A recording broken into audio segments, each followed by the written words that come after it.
أعوذ بالله من الشيطان الرجيم بسم الله الرحمن الرحيم ওয়ালাইকুম আসসালাম ওয়া রাহমাতুল্লাহি ওয়া বারাকাতুহু। নাজবুর ভাই ইন্ডিয়া থেকে জানতে চেয়েছেন যাদের পেচ্ছাবের সমস্যা আছে তারা কিভাবে সালাত আদায় করবে।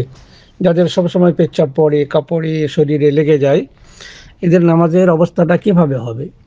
ভাই, উলামায়ে কিরামদের ফতোয়া রয়েছে আল ওয়াজিবু আলা মান বিহিল হাদাসুদ দাইম, অর্থাৎ যে যার পেচ্ছাব সব সময় পড়ছে সে কি করবে? আল্লাহ ইয়াতাওয়াদ্দা ইল্লা বা'দা দুখুলিল ওয়াক্ত, সে নামাজের সময় না হলে ওযু করবে না। তার মানে জোহরের সময় যতক্ষণ না হয়েছে ততক্ষণ জোহরের ওযু করবে না, আসরের সময় না হলে আসরের ওযু করবে না, মাগরিবের সূর্য না ডোবা পর্যন্ত মাগরিবের জন্য ওযু করবে না। এটা হচ্ছে নিয়ম। কারণ লিকাউলি নবী সাল্লাল্লাহু আলাইহি ওয়াসাল্লাম লিল মুস্তাহাদা, ইস্তিহাদা বিশিষ্ট মেয়েদেরকে মহান আল্লাহ রাসূল বলেছিলেন তাওয়াদ্দাই লিওয়াক্তি কুল্লি সালাহ, প্রত্যেক নামাজের সময় হলে কি করে ওযু করে না। এটা হচ্ছে যাদের ওই ব্লাড আসতেই থাকে মহিলাদের, তাদের জন্য।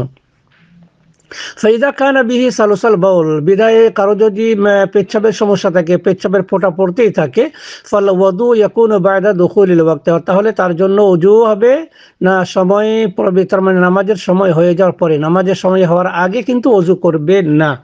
যদিও জামাত ছুটে যায় মসজিদ দূর হওয়ার কারণে, তাহলেও কোনো সমস্যা নেই। অনুরূপভাবে উলামায়ে কেরামরা বলছেন ইযা কানা ফিল ওয়াক্তি বা'দা মা তাওয়াদ্দা ফিল ওয়াক্ত, যদি সময়ে ওযু করার পরে যদি আবার তার পেচ্ছাবের ফোঁটা পড়ে ওয়া মা'হু সালুস লা ইউসির, তাহলে এতে কোনো সমস্যা হবে না। লাকিন মাতা খরাজাল ওয়াক্ত ইউতাহিরু সিয়াবা, তবে সময় পেরিয়ে গেল, মানে জোহরের সময় সে জোহরের সময় ওযু করলো, জোহরের সময় হওয়ার পরে তারপরে জোহরের নামাজ পড়লো, কোনো সমস্যা নেই, পেচ্ছাব পড়ছে নামাজ পড়তে পারবে। কিন্তু জোহরের সময় শেষ হয়ে গেলে তাকে কী করতে হবে? সেই কাপড় পরিষ্কার করে নিতে হবে, কিংবা শরীরের যে জায়গাগুলোতে লেগেছে সেই জায়গাগুলো পরিষ্কার করে নিতে হবে। তাহলে আবার সে তার মানে আসরের আগে এরকম করবে, তারপর আসরে ওযু করবে, তার আসরের নামাজটা পড়বে। মোট কথা প্রত্যেকটি নামাজের আগে, যেমন কাপড় চেঞ্জ করার কথা বলছেন, কাপড় চেঞ্জ করবে, আর শরীরের কোথাও লেগে থাকলে সেগুলো ধুয়ে নেবে, তারপরে কি করবে? ওযু করে সেই ওয়াক্তে নামাজটা পড়বে।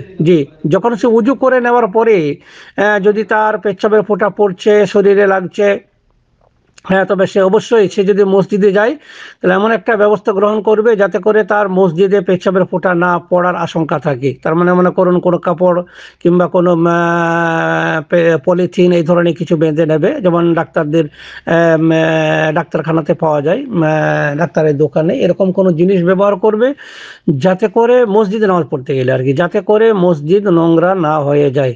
থাকলো কথা যে মসজিদে, বাড়িতে, যে কোনো জায়গায় নামাজ পড়বে না কেন, সে ওই নামাজের আগে ওযু করবে, নামাজ পড়বে, তারপর আবার পরবর্তী নামাজের জন্য সে আবার পবিত্রতা অর্জন করবে। তার মানে কাপড় পরিষ্কার করবে, নিজের শরীর লজ্জাস্থানের আশেপাশে যেখানে পেচ্ছাব লেগেছে মনে হবে সেগুলো ধুয়ে নেবে, তারপর আবার পরবর্তী নামাজের জন্য ওযু